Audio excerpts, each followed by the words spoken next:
ఇంట్లో ఏదైనా ప్రమాదమై ఒక వ్యక్తి హాస్పిటలైజ్ అయ్యి కనీసం ₹1,00,000 ఖర్చు అవుతుంది, లేదా ఇంట్లో మనిషి కూడా చనిపోయే అవకాశాలు ఉంటాయి యాక్సిడెంట్లలో.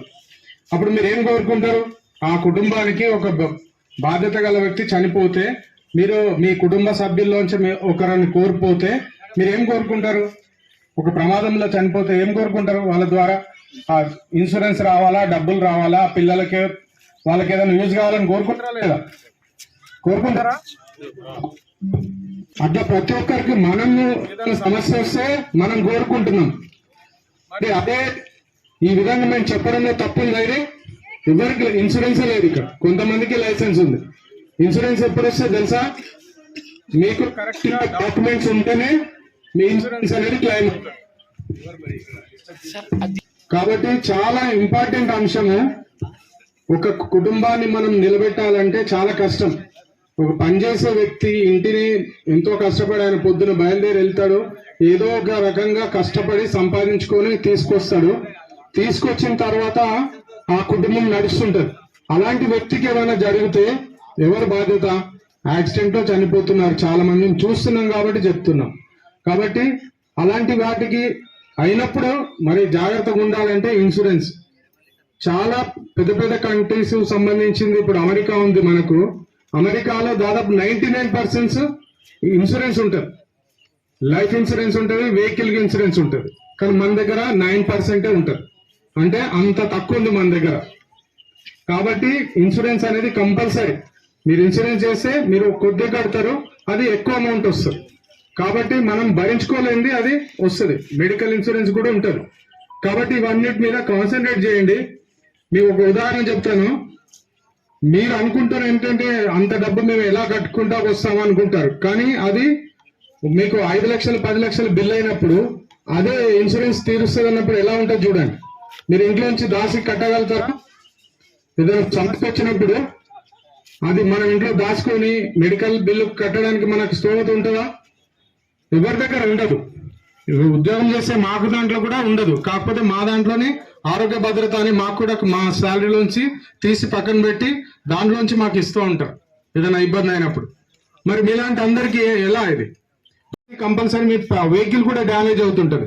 మళ్ళీ 30-40 వేలు పెట్టి ఖర్చు పెట్టాలంటే కూడా కష్టం.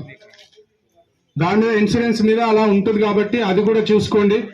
అట్లాగే మాకు కొంత విషయాలు ఏం తెలుస్తుందంటే ఇక్కడ చాలా మటుకు చిన్నమ్మాయిలు ఎవరైతే ఉంటారో 16 years బిలో ఉన్న వాళ్ళు ఎవరైతే ఉంటారో వాళ్ళని వేధిస్తే కఠినమైన శిక్షలు ఉన్నాయి. పోక్సో అనే యాక్ట్ వచ్చింది ఇప్పుడు. దాంట్లో ఇప్పటికీ మేము దాదాపు 10-20 మంది జైల్లో ఉన్నారు. ఈ 16 years అమ్మాయిల్ని తీసుకొని పోవడము, వాళ్ళతో ఏదో వాళ్ళు ప్రేమిస్తున్నారు మమ్మల్ని అని చెప్పేసి వీళ్ళకి తెలియదు, చెప్తే తప్ప తెలియని పరిస్థితి ఉంది. ఎందుకంటే ఆ చట్టంలో 18 years బిలో పిల్లలు ఎవరు కూడా అలా చేయడానికి వీల్లేదని రాసింది. కానీ ఎంతమంది తెలుస్తుంది? యువకులు ఏమనుకుంటారంటే ఈ అమ్మాయి మా 10th క్లాస్ ఉంది, నన్ను ప్రేమిస్తుందని చెప్పి తీసుకొని వెళ్ళిపోతున్నారు. కానీ తీసుకొచ్చిన తర్వాత ఆ అమ్మాయిని కిడ్నాప్ కింద కేసు కట్టేసి ఆ అమ్మాయిని ఇంకేమన్నా అంటే ఆ సెక్షన్లు కూడా పెట్టేసి జైలు పంపిస్తే బయట కూడా రావట్లేదు. దానిలో కఠినంగా శిక్షలు ఉన్నాయి. కాబట్టి ఎవరు కూడా అమ్మాయిల్ని అలా వేధించకుండా జాగ్రత్త పడండి. అమ్మాయిలున్న తల్లిదండ్రులు వాళ్ళకు కూడా విషయాలు చెప్పాలి. అబ్బాయిలున్న తల్లిదండ్రులు కూడా వాళ్ళకు ఈ విషయాలన్నీ మీరు తెలియజేయాలి. తెలియకపోతే ఏమవుతుందంటే జైల్లో పడుతున్నారు. తర్వాత ఇంకొక విషయం జరుగుతుంది, చాలా చోట్ల మేము చూస్తున్నాం. ఇక్కడ ఏంటంటే ఒక ఇద్దరు వ్యక్తుల మధ్య గొడవ అవుతుంది. ఆ ఇద్దరు కొట్లాడుకుంటుంటే ఫోన్ చేసి ఇంకో 10 మంది వీడు పిలిపిస్తాడు, ఇంకో 10 మంది వాడు పిలుస్తాడు. ఇద్దరు కలిసి కొట్లాడుకుంటారు. ఆ పంచాయతీ ఏందని చూస్తే ఇద్దరు యాక్సిడెంట్ అయి ఉంటది, చిన్న దెబ్బ తగిలి ఉంటది. దీనికి వెహికల్ కి దెబ్బ తగిలి ఉంటది. లేదంటే ఏదో రాసిగా నా పక్క నుంచి పోతే ఇట్లా చూసిండని చెప్పేసి ఈడు 10 మందిని 10 మంది కొట్టుకుంటారు. కొట్టుకుంటే తలకాయలు వచ్చి కాలు ఇరిగేసి మళ్ళా కేసులో పడిపోతారు. ముందా తన్నుకున్న తర్వాత కాలు చేతులు ఇరిగిన తర్వాత తెంపుకుంటే బాగుంటుంది ఆ కేసులు. చిన్న విషయం ఉన్నప్పుడే దాన్ని మనం సరిదిద్దుకోవాల్సిన అవసరం ఉంటది. కాబట్టి మీరు పెద్ద పెద్ద కేసులు ఇరుక్కోకుండా ఉండాలంటే అనవసరమైన ఆవేశాలకు పోవద్దు. ఆవేశాలకు పడ్డప్పుడు ఏమవుతుందంటే ఆరోగ్యం ముందుగా అక్కడ కోపం రాగానే మీకు ఎవరికి తెలియదు, నెగటివ్ హార్మోన్స్ ఉంటాయి బాడీలో. మనం ఎంత కోపం అవుతామో అప్పుడు మన బాడీలోంచి నెగటివ్ హార్మోన్స్ వచ్చి మన బాడీని డ్యామేజ్ చేస్తాయి. బీపీ, షుగర్, క్యాన్సర్ లాంటి అన్ని రోగాలు వస్తాయి. మనం ఎంత కోపం పడతామో ఆ కోపం బట్టి మన ఆరోగ్యం మీద ఆ ఎఫెక్ట్ పడుతుంది. కాబట్టి మీరు గొడవ లేనప్పుడు ఏదైతే కోపాన్ని ప్రదర్శిస్తారో అది మీ ఆరోగ్యం కూడా చెడేస్తుంది. కాబట్టి అట్లా గొడవలకు పోకండి. ఎంత ప్రశాంతంగా ఉంటారో అంత మంచిది, మీకు ఆరోగ్యానికి మంచిది. అలాగే ఈ మధ్య మేము చూసాము, మీరు అన్ని కూడా ఎలక్షన్స్ చాలా చక్కగా పోలీస్ కోఆపరేట్ చేసి తక్కువ మంది పోలీసులు వచ్చిన అందరూ లైన్ లో నిలబడి ఓటింగ్ చేశారు. చాలా చక్కగా ఉంది మీ ప్రాంతము. నెక్స్ట్ మన కమింగ్ 2-3 months లో మళ్ళీ ఒక ఎలక్షన్స్ రాబోతున్నాయి. ఆ టైంలో కూడా మీరందరూ కూడా ఒక పోలీసు లాగానే బాధ్యత తీసుకొని, మేము యూనిఫామ్ వేసుకున్నాము, మా పైనుంచి ఊడిపడలే, మేము మీలాంటి కుటుంబాల నుంచి వచ్చినమే, మేము కూడా పోలీసులం. కాబట్టి పోలీస్ అని అనుకోవాలి మీరు కూడా. ప్రతి పౌరుడు కూడా యూనిఫామ్ లేనటువంటి సివిలియన్ పోలీస్ అంటారు. మీకు కూడా కొన్ని పవర్స్ ఉంటాయి. తగాదాలు తెంపడంలో కావచ్చు, లా అండ్ ఆర్డర్ కోఆపరేట్ చేయడంలో కావచ్చు, చాలా విషయాల్లో మీకు కూడా కొన్ని పవర్స్ ఉంటాయి. కాబట్టి అవన్నీ కూడా మీరు కూడా పోలీస్ లాగానే భావించి పోలీస్ అందరికి కూడా కోఆపరేట్ చేయాలి. మీ ఏరియాను ప్రశాంతంగా ఉంచుకోవాలి. ఎవరు కూడా ఈ గొడవలకు దారితీసే విధంగా కానీ, మీరు ముందు చెప్పినట్టుగా ఈ అంశాలలో ఎవ్వరు కూడా తప్పు చేయకుండా ఉండాలి. మంచి భవిష్యత్తులో ప్రయాణం చేయాలా. తర్వాత మీ పిల్లలందరూ కూడా, ఎప్పుడైతే చిన్నపిల్లలు ఉన్నారో వాళ్ళను చక్కగా చదివించండి. ఎంత చదివిస్తే అంత వాళ్ళు ఎదిగి మీ కుటుంబానికి ఉపయోగపడతారు, వాళ్ళ జీవితంలో కూడా ఉపయోగపడతారు. చాలా మందిలో ఒక బ్యాడ్ అలవాటు ఏముందంటే తాగుతారు. రోజు ఒక 200-300 సంపాదించుకొస్తారు, అందులో 50-100 రూపాయలు ఖర్చు పెట్టి మళ్ళీ బాటిల్ కొని తాగేస్తున్నారు.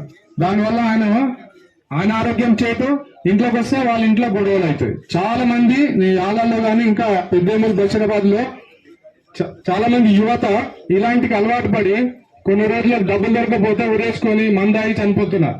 మీరు కూడా చాలా మంది చూసుంటారు. ఆత్మహత్యలు చేసుకుంటున్నారు.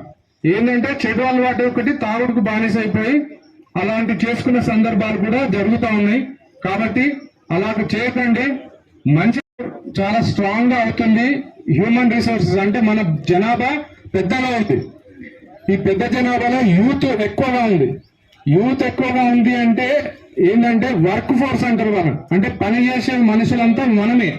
మన యూత్ ఉన్న వాళ్ళందరూ కూడా పని చేస్తే భారతదేశం ఎదుగుతుంది. అందరు ఏమనుకుంటారంటే భారతదేశం పైకి నంబర్ 1 స్థాయికి పోవాలంటే ఎవరు పని చేయాలనుకుంటున్నారు? ఒక ప్రధానమంత్రి, ఒక రాష్ట్రపతి, లేకపోతే మన ముఖ్యమంత్రులు వాళ్ళు పనిచేస్తే ముందుకు పోదు దేశం. ప్రతి మనిషి ఎవరికి వారు పని చేసి వాళ్ళ ఇంటిని సరిచేసుకున్నారనుకోండి, అప్పుడు ప్రతి ఇల్లు కూడా మంచిగా ఉంటే ప్రతి దేశం బాగుంటుంది. దేశం నుంచి కిందికి రాదు, ఇంట్లోంచే దేశం అవుతుంది. అట్లాగా మీరు కూడా ప్రతి ఒక్కరు కూడా మనుషులు ప్రతి ఒక్కరు పని చేయాలి. పని చేసి ఏదో విధంగా సంపాదించాలి. ఖాళీగా కూర్చోవద్దు. ఆలోచించాలి, ఏ పని చేస్తే నాకు డబ్బులు వస్తాయని ఆలోచించాలి. మంచి పని చేసి డబ్బు సంపాదించి ఇంటిని నడుపుకోవాలా, ఇంటిని మంచి చేసుకోవాలా, పిల్లల్ని బాగా చదివియాలా. మీరు కూడా ఎదగాల. ఎదగడం అంటే అభివృద్ధి అంటే ఏమనుకుంటారంటే, ఇప్పుడు ఉదాహరణ తీసుకున్నాం, కొంతమంది యువకులు 100 మంది యువకులు ఉన్నారు. మేము ఏ పని చేయము, ఇంట్లోనే పడుకొని టీవీ చూసుకుంటూ కూర్చుంటాం, లేదా ఫోన్లలో ఆడుకుంటూ కూర్చుంటాం అనుకోండి, వాళ్ళ ఇల్లు ఎదగరు. ఎందుకు ఎదగరు అంటే, ఒక మనిషి పని చేస్తే బండి కొనుక్కున్నారు కదా, చాలా మంది పని చేసే కొనుక్కున్నారా? ఎవరైనా ఇచ్చారా మీకు? మీకు పని చేస్తేనే మీరు బండి కొనుక్కున్నారు. బండి కొనుక్కున్నారు కాబట్టి 2-వీలర్ యొక్క కంపెనీ బాగుపడుతుంది. ఆ కంపెనీ బాగుపడుతుంది. ఆ కంపెనీ బాగుపడుతున్నప్పుడు ఏమైతుంది, ఆ కంపెనీలో కొన్ని జాబ్స్ వస్తాయి. అట్లా కొంతమంది ఇంకా మంచి జాబ్ చేసి కారు కొన్నారు అనుకోండి, కార్ల కంపెనీ బాగుపడుతుంది. కార్లు ఇంకా మరింత ఎక్కువ ఉత్పత్తి చేస్తారు, అక్కడ జాబ్స్ వస్తాయి, కొత్త వాళ్ళకు జాబ్స్ వస్తాయి.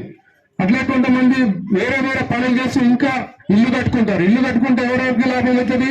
కూలీలకు లాభం అవుతుంది, సిమెంట్ ఫ్యాక్టరీలకు లాభం అవుతుంది, తర్వాత స్టీల్ ఫ్యాక్టరీలకు లాభం అవుతుంది. అంటే నువ్వు పని చేయకపోతే బండి కొనవు, కారు కొనవు, ఇల్లు కట్టవు. ఇవన్నీ ఏం పని చేయకుండా ఎట్లా మిగతా ఉత్పత్తి అవుతాయి? అందరికి ఎవరికి వాళ్ళ ఇళ్లలో పడుకుంటాం, పనేం చేయం, తాగి పడుకుంటాం అంటే ఏ దేశం అభివృద్ధి చెందదు. ఇప్పుడు అమెరికా గాని, చైనా గాని అక్కడ ఉన్నటువంటి యూత్ చాలా డిసిప్లిన్ గా తాగకుండా కష్టపడి సంపాదించుకుంటున్నారు, వాళ్ళ దేశాన్ని ముందు తీసుకెళ్తున్నారు. అదే విధంగా మనం కూడా మన దేశాన్ని ముందు తీసుకుపోదాం. మీరు కష్టపడి పని చేసి మీ ఇంటిని, మీ పిల్లల్ని బాగు చేసుకోవాలి. తాగుడు అలవాటుకి ఎవరైనా సరే దూరంగా ఉండండి, డిసిప్లిన్ తో ఉండండి. దయచేసి ఎక్కడ కూడా నేను ఒక చిన్న ఉదాహరణ, మా అమ్మాయి చాకరాపూట చదువుతుంది. ఈ మధ్యన కార్ తీసుకొని భవానీ నగర్ అక్కడ హైదరాబాద్ లో చార్మినార్ దగ్గరికి వెళ్ళింది. షాపింగ్కి వెళ్తూ వాళ్ళ అమ్మని కూడా తీసుకొని వెళ్ళింది. అక్కడ ఆమెకు ఎక్కడ కూడా వెహికల్ పెట్టడానికి పార్కింగ్ దొరకలేదు. ఆ ఏరియా చాలా చిన్న సందులో ఉంటది కదా, ఆ షాప్ దగ్గర, ముఖ్యంగా వాళ్ళు ఆగాలనుకున్న షాప్ దగ్గర అసలే ప్లేస్ లేదు. అలా తిరిగి ఎంత దూరం పోయినా పార్కింగ్ లేకపోతే మళ్ళీ చక్కగా ఇంటికే వచ్చేసింది. పార్క్ చేయడానికి ప్లేస్ లేకపోవడం వల్ల షాపింగ్ చేయకుండా ఇంటికి తిరిగి వచ్చేసింది. అంటే అంత డిసిప్లిన్ మా పిల్లలకు నేర్పించాను. నేను కూడా ఏదైనా షాప్ దగ్గర ఆగాలంటే ఇక్కడ, షాప్ దగ్గర ఆగాలంటే ఇక్కడ, ఏదైనా అన్ని పెట్టి ఉంటాయి కదా, దూరంగా ఎక్కడ అవకాశం ఉంటే అక్కడే వెహికల్ పెట్టి నేను తిరిగి నడుచుకొని వచ్చి మళ్ళీ పని చేసుకొని అదే డ్రైవింగ్ చేసుకొని పోతాను. ఇక్కడే పని ఉంటే ఇక్కడే వెహికల్ పెడితే అందరు ఇక్కడ పెట్టుకుంటే వెహికల్ రోడ్ అంతా జామ్ అయిపోతుంది. అట్లా ప్రతి మనిషి కూడా ఒక డిసిప్లిన్ ఉండాలి. సెల్ఫ్ డిసిప్లిన్ అంటారు. ఎవరో చెప్తేనే చేయాలని ఎందుకు? పోలీసు వాళ్ళు వచ్చి చెప్తే విజిల్ కొట్టి తీయమంటే తీస్తానే మళ్ళీ వెనక్కి గట్టిగా చూస్తుంటారు. అవసరం లేదు కదా. నీ డిసిప్లిన్ అది. నీ డిసిప్లిన్ మేము నేర్పించాల్సిన అవసరం ఉండదు.